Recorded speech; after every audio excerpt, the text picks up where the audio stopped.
e uma veste nova, uma veste limpa, a melhor roupa, que neste caso, segundo a tradição da época, era a própria roupa do pai, porque era a melhor roupa quem tinha no pai. Então Deus, sendo representado pelo pai, o homem dá a sua melhor roupa para o filho ingrato que tinha saído de casa.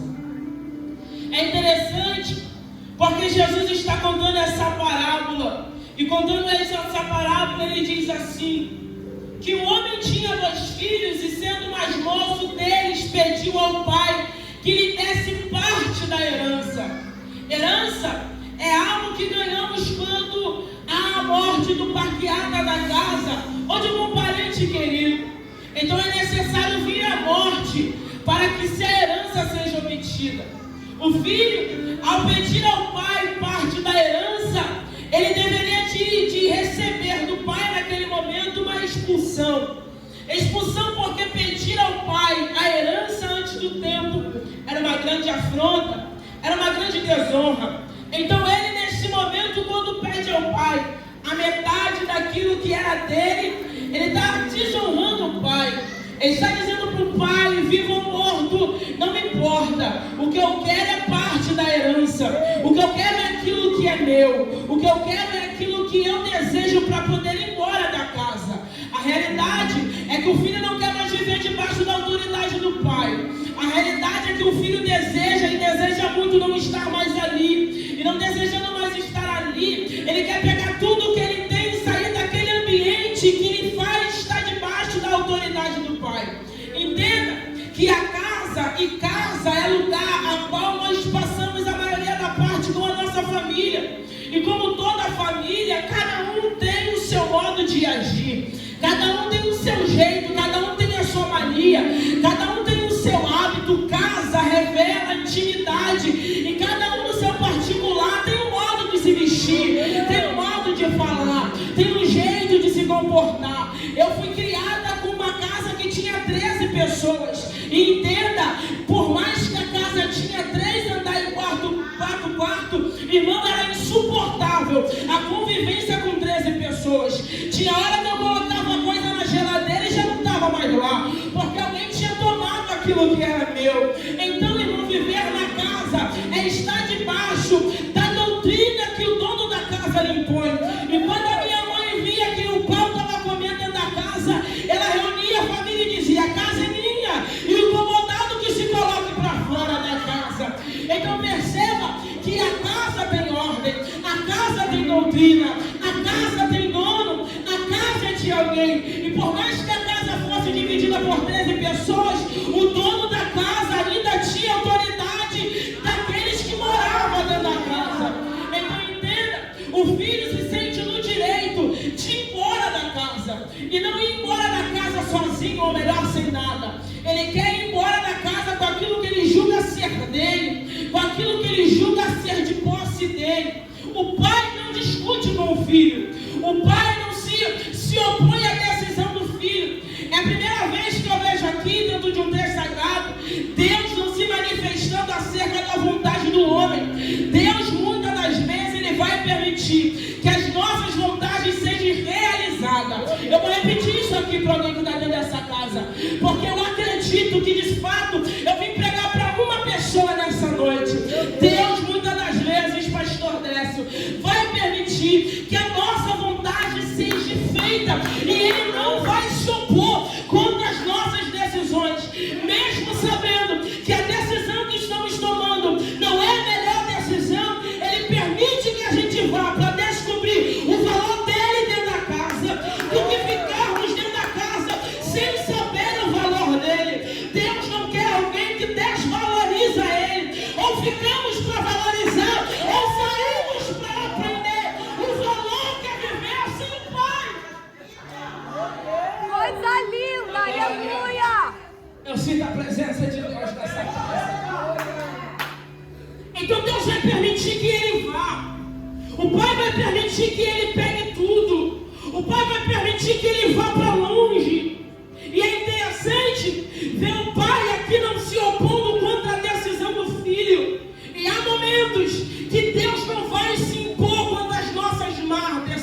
decisões. Ele vai deixar que a gente tome a decisão. Ele vai deixar que a gente quebre a cara. Ele vai deixar que a gente vá. Ele vai deixar que a gente se afaste. Ele vai deixar que a gente fuja. Ele vai deixar que a gente corra. Ele vai deixar a gente abrir mão das coisas dele. Ele vai deixar a gente largar os nossos compromissos. Por quê? Porque ele quer que você entenda que aqui dentro a vontade dele será feita, independente da gente gostar ou não. A casa do Pai tem ordem.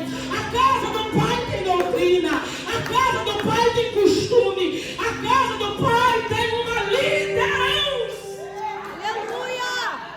Diga para esse irmão que está do seu lado, ou você entende que a casa é do Pai, ou você vai ter que ir embora para entender que a casa é do Pai. Meu Deus! Entenda, por mais que na casa estejamos, aleluia, bens que nos faz sentir que somos parte daquilo que a casa tem. O que significa isso, Cíntia? Dentro da casa, nós vamos se destacar por dons. Um toca, outro prega, outro canta, outro evangeliza, um é diácono, outro é presbítero, outro é obreiro, um é pastor, outro dirige culto. Mas entenda, a casa não é nossa, a casa ainda é do Pai. Às vezes Deus vai ter que nos chamar na responsabilidade para entendermos uma coisa: aqui você prega, aqui você canta, aqui você dirige culto, aqui você roda, profetiza, mas tudo isso você opera com a minha permissão.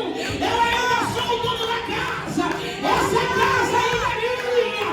Enquanto a casa for minha, canta quem eu quero, prega quem eu quero, fala quem eu quero, dirige tudo quem eu quero. Por quê? Porque a casa é minha. Aleluia! Ele quer ir embora.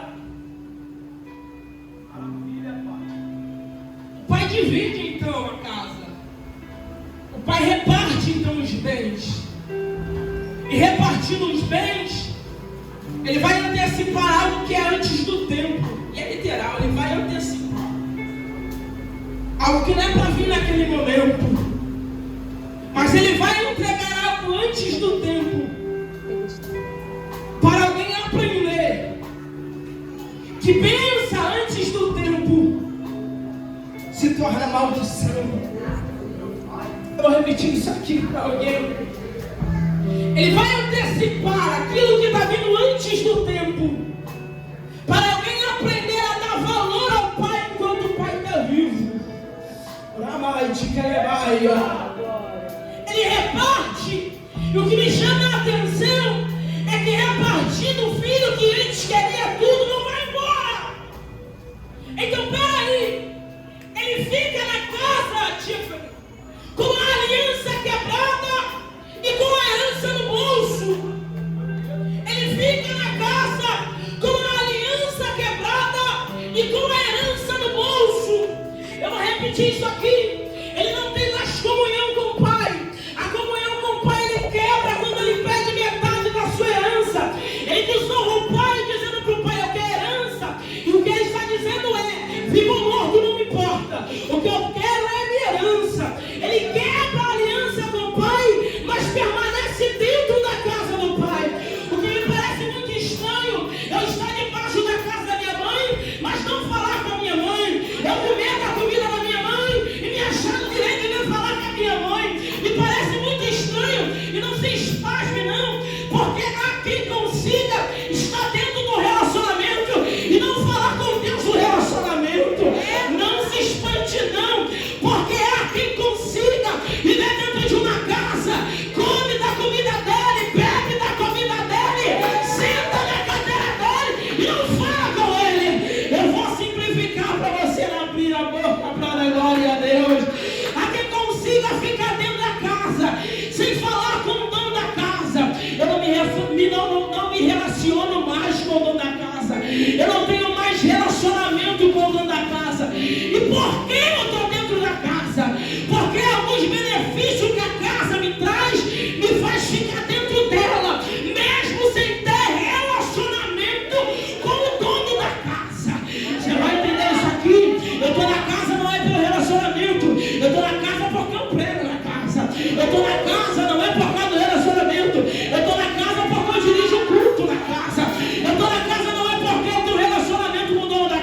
Eu estou na casa, porque na casa eu sou diácono, na casa eu sou presbítero, na casa eu sou pastor, na casa eu sou missionária. Eu estou na casa, mesmo sem ter relacionamento com o dono da casa. Eu fico na casa. Ai, meu Deus. Só que a vida de aparência, para quem não tem relacionamento com o dono da casa, é uma vida de incômodo.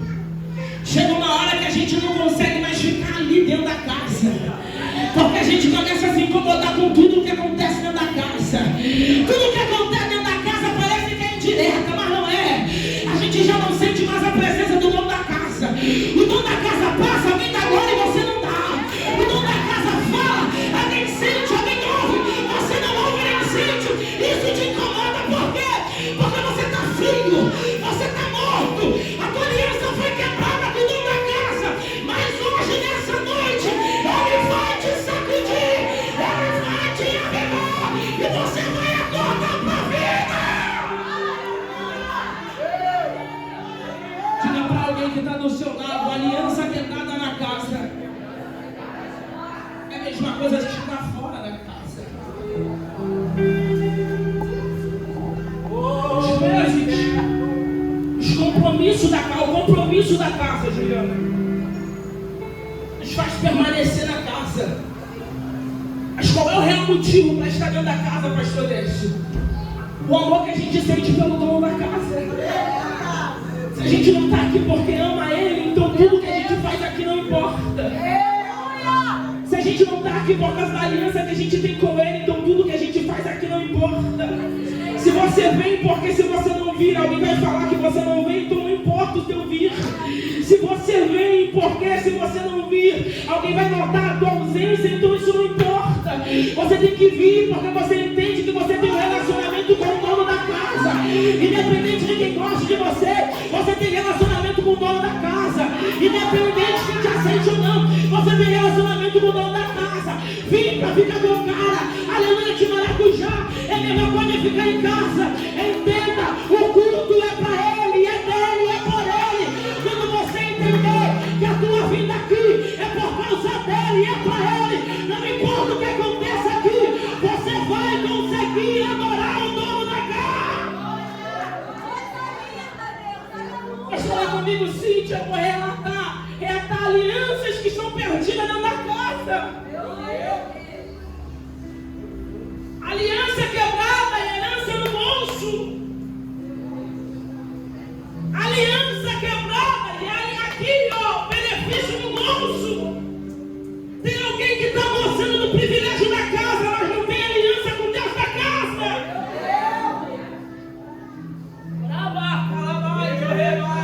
Aleluia.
dentro da casa.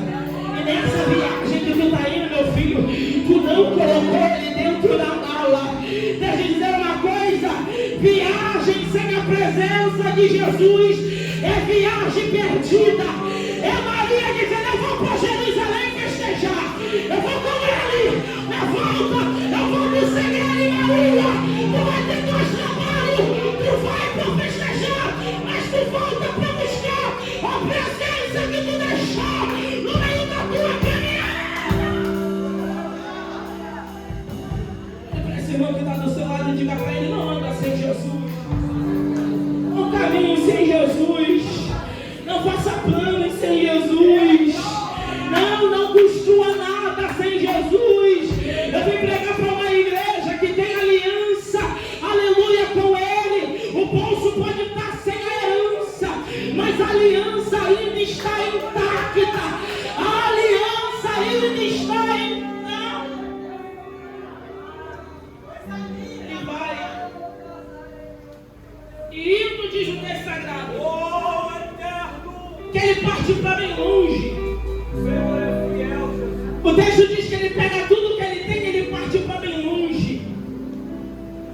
Porque a sensação de quem vai é dizer: eu só vou por um tempo ali. Quando na verdade quem parte tem a sensação que vai para próximo, dizendo: eu vou ali. Só que uma vez que a gente sai e começa a caminhar sem ele, a gente não percebe o quanto já distante já estamos. Ele vai, e você pode perguntar para qualquer pessoa que tenha saído da presença do Pai acerca do porquê saiu.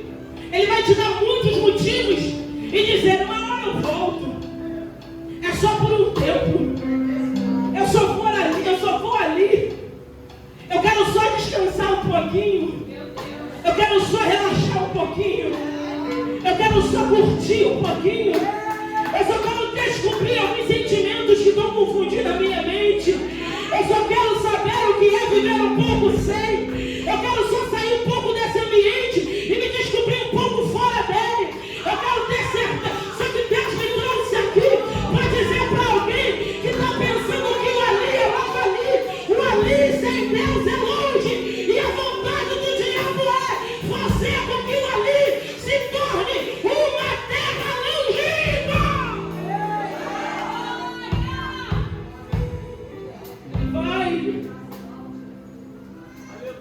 Ele vai, ele anda, ele caminha, e o seu bolso está cheio de herança, o seu bolso está cheio de bens. Só que deixa eu dizer uma verdade: a herança do Pai só te mantém aqui dentro. Eu vou repetir isso aqui para você. A herança do Pai só te mantém aqui dentro. A herança do Pai só te mantém aqui dentro. Fora, a herança do Pai se esvai. A herança do Pai não te condiciona a vida que tu quer viver. O que significa isso, Cíntia? Que aquilo que tu obtém dentro da casa do Pai não vai ser sustentado lá fora. É por isso que quando você sai, o teu carro quebra. É por isso que quando você sai, o teu dinheiro acaba. É por isso que quando você sai, o teu cartão fica todo desbloqueado. É por isso que quando você sai e se desvia, você sabe que a tua vida financeira vai entrar no pior estágio. A tua vida sentimental vai do buraco para baixo. Por quê? Porque aquilo que a herança te faz aqui dentro viver, fora ela não sustenta. Você não está comigo, você já foi para casa.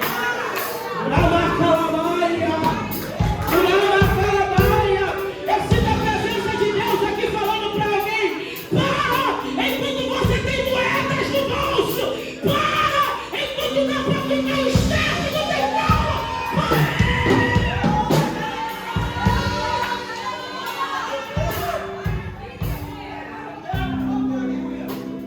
Caminhando, vai vivendo, vai curtindo, vai andando, vai caminhando, vai vivendo, vai curtindo, e o dinheiro vai indo embora.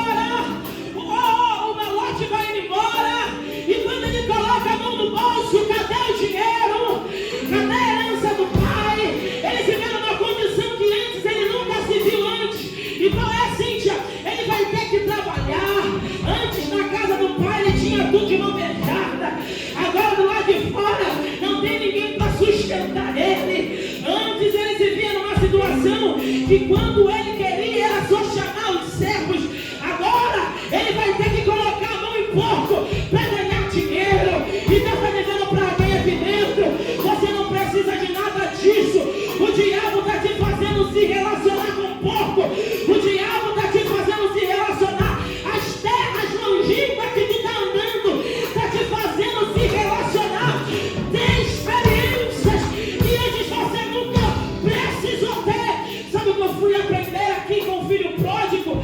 Longe do pai, nas terras longínquas, eu percebo que sinto sensações que antes nunca senti. Ele era filho, e como filho, fome, ele nunca passou. Mas a primeira coisa que a gente sente quando está longe do pai é fome, porque o pão que não vem do pai apodrece. O pão que não vem do pai não sacia a fome. O pão que não vem do pai não alimenta.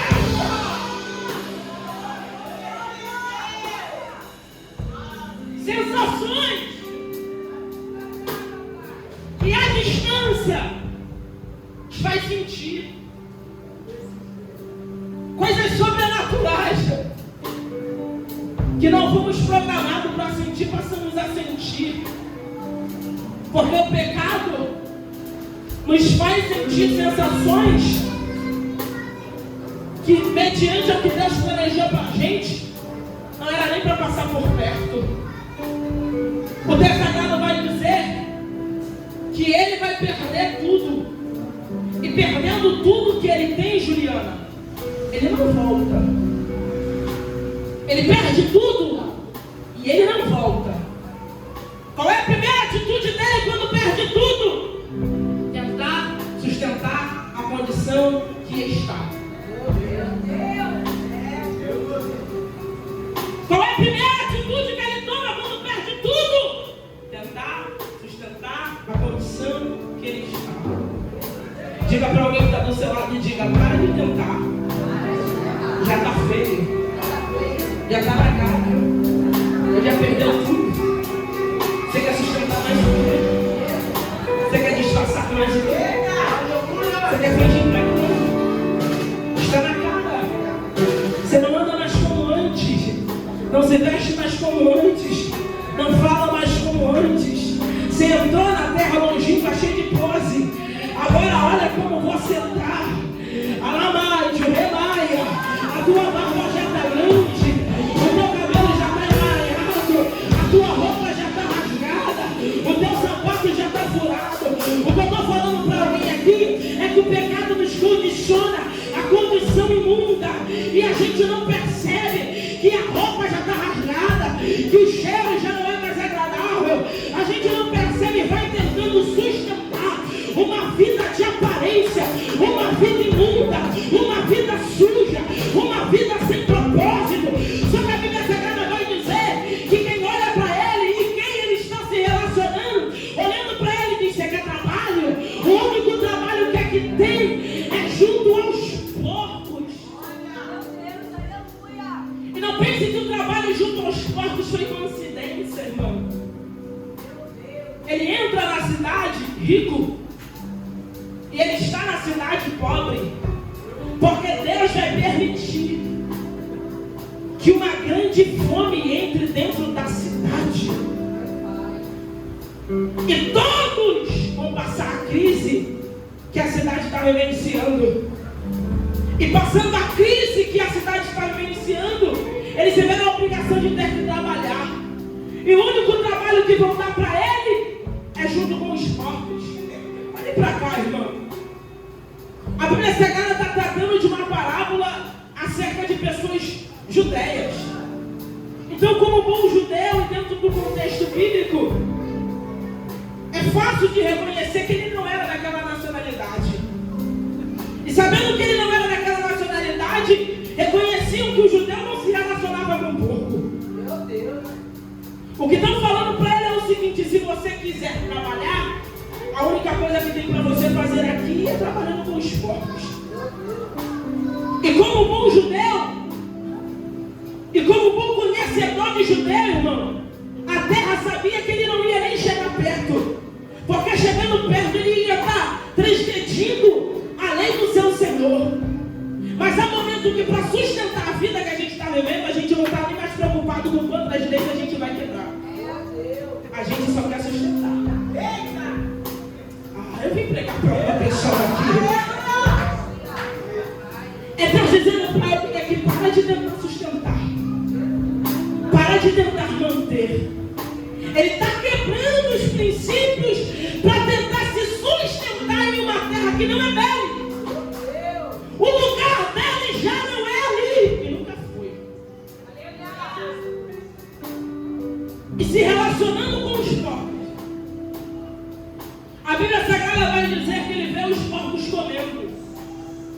E ele vai desejar comer as bolotas que os porcos comiam. É um certo tipo de semente, alfarrobas, que parece muito com a semente de coentro, que tem por objetivo temperar os porcos por dentro, para que a sua carne fique mais suculenta, gostosa, apetitosa, quando for a hora do abate.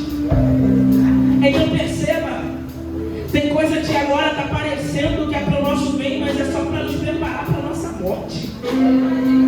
Vou repetir isso aqui, porque é profético e é para a vida de alguém. Tem coisas que agora parecem prazerosas, mas o objetivo final é temperar para poder matar. Só que o texto sagrado vai dizer para nós que ele vai cair em si. É necessário ele chegar no fundo do poço para ele cair em si. E reconhecer que o lugar dele já não é mais ali. Que o ambiente que ele está não foi preparado para ele. Olhe para cá.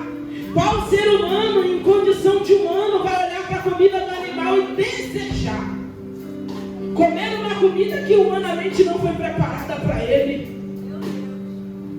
Que ser humano vai olhar para a lavagem do porco e vai dizer: que delícia? Que ser humano que vai olhar para a ração do cachorro e desejar comer como se fosse a coisa mais gostosa do mundo, a ração do cachorro? Perceba aqui que ele passa a ter sentimentos não naturais quando começa a se relacionar com o porco. Porque o mundo nos dá a sensação que alguns sentimentos são naturais, quando na verdade não são.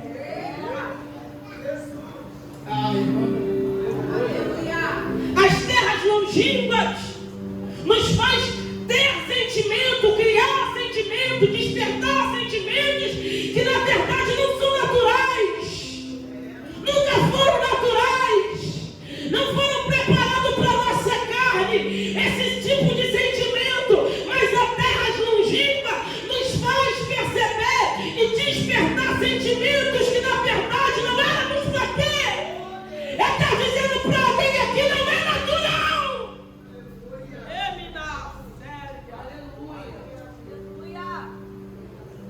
Ele cai em si. E caindo em si, eu caminho para concluir. Ele decide voltar para a casa do pai. Só que a condição que ele quer voltar não é a mesma que ele foi. O caminho da volta, irmão, traz honra. O caminho da volta traz honra. O caminho da volta traz honra. O caminho da volta, irmão, traz honra. Eu vou repetir isso aqui porque é para alguém esta noite. O caminho da volta traz honra. É o anjo aparecendo para Agar no deserto dizendo: volta. Porque quando eu te tirar, eu te tiro com honra. É Deus falando na terras longínquas para Noemi: volta, porque tu já está toda quebrada. Volta, porque no caminho da volta eu te trago honra. É Deus falando para alguém aqui hoje, dentro dessa casa: o caminho de volta traz honra, mas a permanência na terra longínqua traz desonra e desgraça. Ele volta, e antes que ele chegasse na terra do pai, o texto diz que ele ainda estava longe. O texto diz que ele ainda estava longe.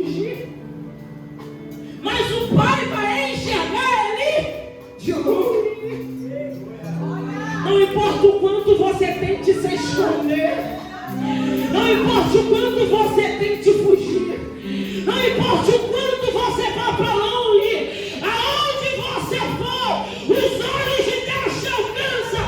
Elias correndo, e vem o fogo, o terremoto, vem o vento, e entra uma brisa suave dizendo: Elias, o que é que tu está fazendo aqui? Aonde você for, eu irei contigo.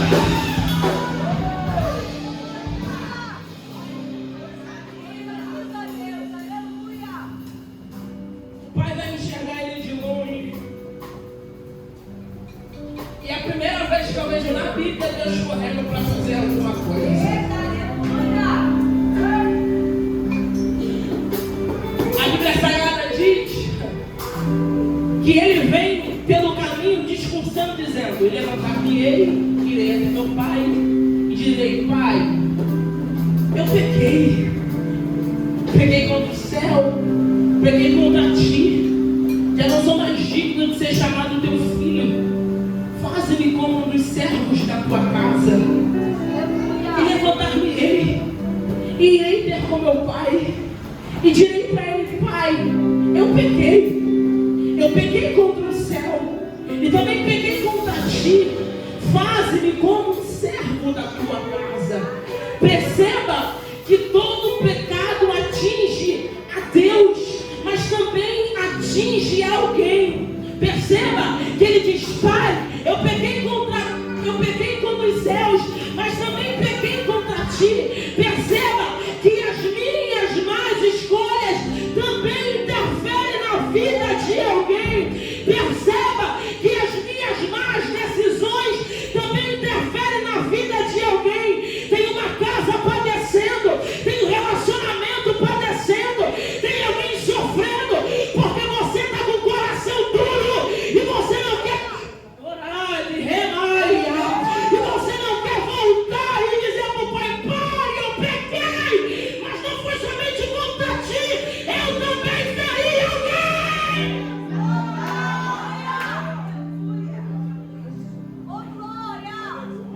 Eu sinto uma graça de Deus aqui. Eu sinto perdões sendo liberados no meio dessa igreja. Eu vejo alianças sendo refeitas no meio dessa igreja. Eu vejo perdões sendo tacados de um lado para o outro. Eu vejo o Pai correndo e abraçando o pescoço de alguém e dizendo: meu filho, eu te aceito de volta, eu te faço viver novamente.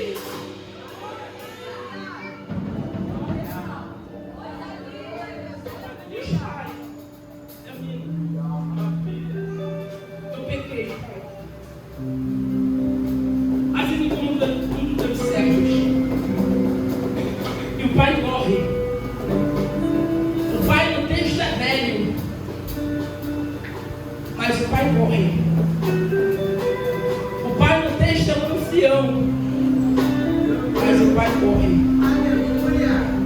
Sabe o que vai me chamar a atenção aqui? É que no caminho da volta a gente sempre se preocupa com o que as pessoas vão dizer ao nosso respeito.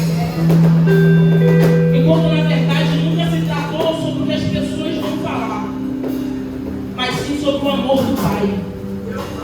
Perceba, ele perde tudo, até o irmão ele perde, mas o Pai continua sendo Deus.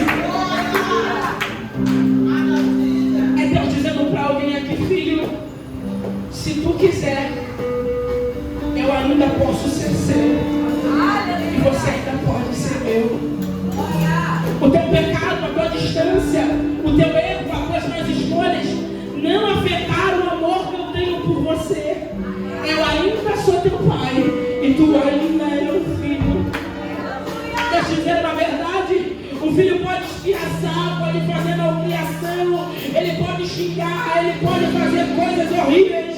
Mas se alguém gritar: Simone, o teu filho está lá na rua todo quebrado, a Simone levanta e ele vai para a rua, ela vai para a rua atrás do filho, porque o filho ainda é dela, quebrado, mas é dela, estripiado, mas é dela, rebelde, mas é dela, é dela. Coloque sobre seus pés em nome de Jesus.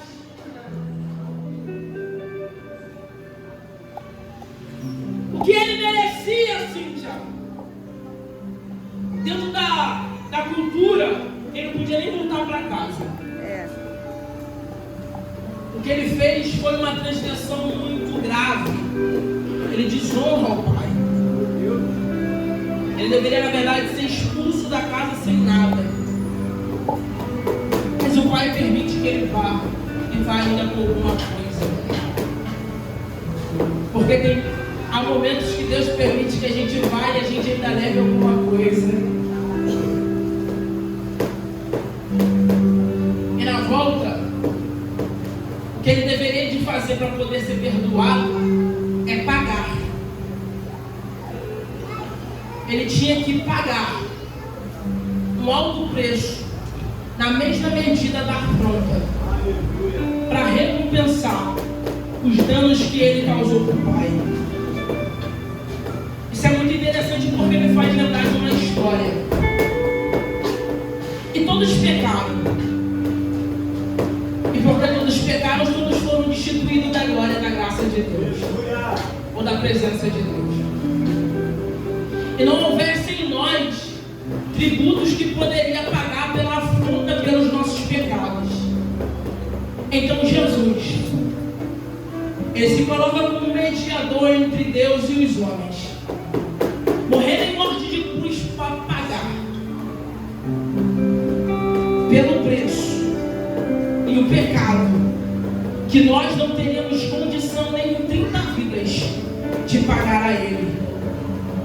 Quando o pai vê o filho, ele corre ao filho, abraça o filho sujo, beija o filho sujo, coloca o filho para dentro sujo